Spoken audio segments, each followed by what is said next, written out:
McGuire, and I teach 8th grade art. When I think about what or who inspired me to be an art teacher, I have to immediately think of my mom. So my mom is an artist, and she also is a teacher, and she taught everything from preschool to 8th grade. And so I was exposed to art making at a very early age. And I was allowed to get into paints and pastels and, different kinds of messy materials that I don't know that other 3-year-olds were allowed to do. I remember distinctly creating some kind of very non-objective abstract painting that my mom was convinced was an American eagle. And of course I was a prodigy, So art was around. It was in my home. Bob Ross was on the TV. I was 5 years old trying to do a Bob Ross along with my mom. Not quite the same, but it was happening. So it was something that I was exposed to, and I would have to say I was told I was an artist at a very early age. So when we tell children what they are, sometimes they rebel against that. No, I'm not, or, oh, that maybe fits. So I would say that my mom was my first inspiration. So my high school art teacher, another source of inspiration for why I became an art teacher, was somebody that really made it okay to take risks. And even though I was kind of having this artist identity as a younger person, I was learning that I could still try new things, and maybe I wasn't going to be good at it. Even though I was an artist, sometimes I wasn't the best artist in the room, and that's okay because I'm always learning something. So art making lends itself to very safe risk taking. What's the worst that can happen? You start over, you add, alter, edit, delete, and that's so applicable to real life. So I do think that students need to be nurtured. They need to have an environment where taking risks, not having a known solution is on the table. Okay, not being idea or image flooded. It needs to be this, it has to look like that. So having an environment where it's safe to try new things, the nurturing aspect of education is really important, but I think that we do need to encourage all students to connect with their creative nature. So when I think about creativity, it's a problem solving, but I also think about it as an extension of what it means to be human. I really do believe quite strenuously that we all have this innate quality, this itch, this desire to make something special. And we become more special when we make things that are special. So from the beginning of time, whether it was somebody dipping their hands in mud and drawing on a cave wall, to today, maybe you're baking, maybe you're doing a flower arrangement, maybe you're crocheting. It doesn't matter what you're making. I do think that hands-on is important, even in a digital media. I think that we have an instinct to put our imprint, to put ourselves out there. And I believe that we're seeing that our world is becoming ever more visual. Every single thing that we do from the time our eyes open, we're inundated with visual. So we need to have visual literacy. We need to understand what we're seeing, why we're seeing, what does it mean, what does it make me feel, what do I do with this? How do I communicate my message in a visual way that others can understand? I think that creativity is a form of intelligence. And the more I think about that, the more I think we need to both go back a little bit in education history to go forward. And what I mean by that is, in public education, there came a time where vocational schools, technical schools, and alternative schools started to be needed, and they were put into place, and they're very successful.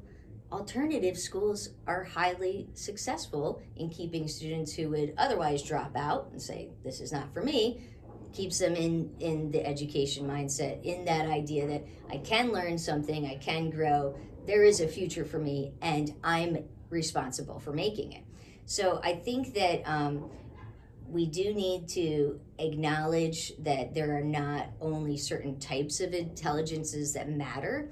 And I think that sometimes we get the message that being an academic or being intellectual means that you are highly functioning and successful in mathematics, reading, maybe the sciences, etc. And there's been a lot of attention on those areas. So students that don't seem to perform well, I guess I'm dumb then, so I just should give up. And then school becomes a place of just resentment, and it's just not a place that's for me. So when we have different ways of doing school, whether it's a vocational school, alternative school, maybe different types of schedules that work better with a student's natural rhythm, we give these opportunities just to acknowledge that there's a future for me, and I can be who I want to be. I can decide who I'm going to be, but I can also really tap into what motivates me. So I think that having students really question what they're curious about is a great starting place. We don't really give ourselves time to be curious. Sometimes we are curious with our hours of diving down the deep rabbit hole to learn about something that we're interested in, but it kind of anesthetizes our own desire to know more, to create more, to do more. We think that we're getting content and maybe it leads to us producing content, but I'm just seeing us consume a lot more and needing to constantly be consuming. I'm seeing students having a really difficult time putting the cell phone away and knowing what to do with the empty space and then the space in between the next space. And so I think as adults, we need to be really cautious and careful with what we're modeling with different types of devices. Just put it down. Interact with another human. What can you make? Instead of just consuming, because that's all we're doing, really. What can we actually put out there? I think that we trick ourselves into believing we are scratching that creative itch by posting, I did something, I created something.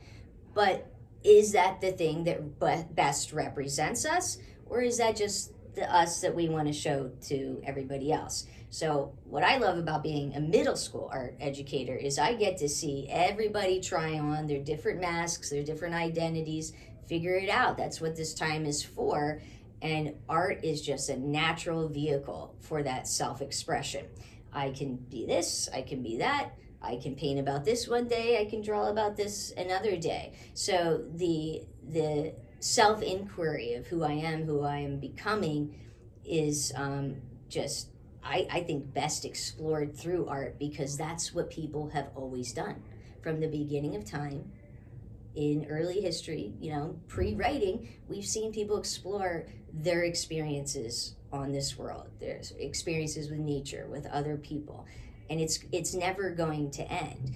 Art tells us who we've been, who we can be, and it presents things that don't yet exist. So that's where we really want to be tapping in, because if we can be imagining and conceiving something and then make it so through art, that is the ultimate evidence of creativity and action, I think. So I like to tell my students we've got to mine our minds, okay? We have all kinds of things rattling around in there that we can pull from.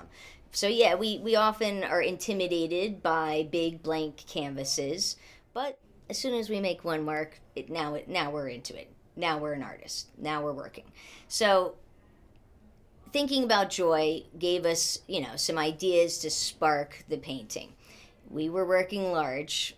That was a little intimidating for some students, but they were so into it because they truly were pulling from what motivated them. So the question was, what brings you joy? And also, what are you curious about? So when we think, what are we curious about? If we go in our browser history, that could be a good starting point. Why am I attracted to these things? Why do I like these colors? Why do I like this type of environment? What draws me to a city versus the desert? So when we start to just ask ourselves, where do my interests come from? One, and are they my own? Am I absorbing them from my environment, from my friends, from my family? How do I differ from my friend group or my family? Is it okay for me to be different? Because that could be super scary. So in art, we get to explore and do a lot of self-reflection. And what we almost always find is that we can connect to others. And our art can relate and is relevant to other people. So it's something that truly is a universal language. I am so grateful that I can use art to showcase what my students who are not proficient in English, who might not have the best test scores, who might need additional supports, I get to showcase their intelligence. There is nothing better than showing up to a child study team meeting where everybody, well, Johnny, they've got a lot of redirection, really off task a lot, and I just show up with the art.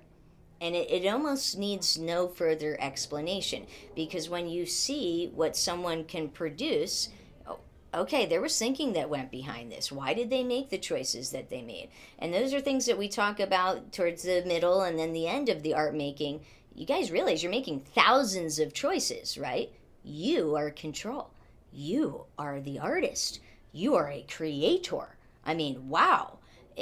I thought I didn't have any power. I thought that my whole life operated between the bells and somebody saying, do this, do that. So in art, we have ultimate control. There's nothing more empowering than that. So we can take that skill, whether we're going to be a professional artist or not, and we can apply it everywhere.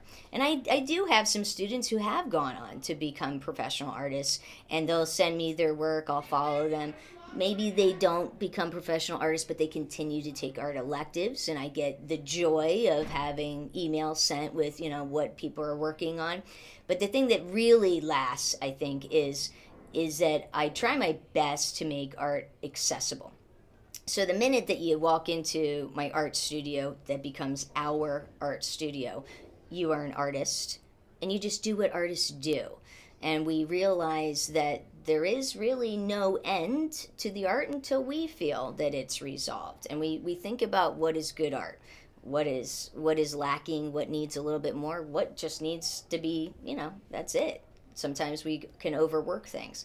Anything we learn in the art studio is 100% applicable to the outside world. And I think that my greatest reward too is seeing students who don't know where to start, who believe that they will fail and don't want to start, then achieve, and they have a physical, concrete product that is evidence of, I thought I couldn't, I developed this, I see that I can, I'm going to apply that to the next thing that I don't think I can do. It's good for us to have these conversations, because now, and there's the magic bell, now I can relate to your class, right, and tie it all together. You've been an amazing guest. Thank you, Miss Chidio. It's been an honor and a pleasure. What advice do you have for 8th grade students that you wish you had known when you were in 8th grade? The thing that I wish I would have known is whatever is the absolute most important thing to me in every sense of my being today might not be tomorrow. So experience your experiences. Don't hide from them. Feel your feelings. Be open to change. It is only through change that we grow. And the other thing that I like to impart, at first it's a little bit of a secret, but then it's a known, is that I love you. You are lovable. You are special. There's only one of you. And that's something that I learned from my high school art teacher. She made it known that she cared. And that's what I really try to do, is where there is art, there is love. So do what you love, do what makes you tick, and you will have a fulfilled life.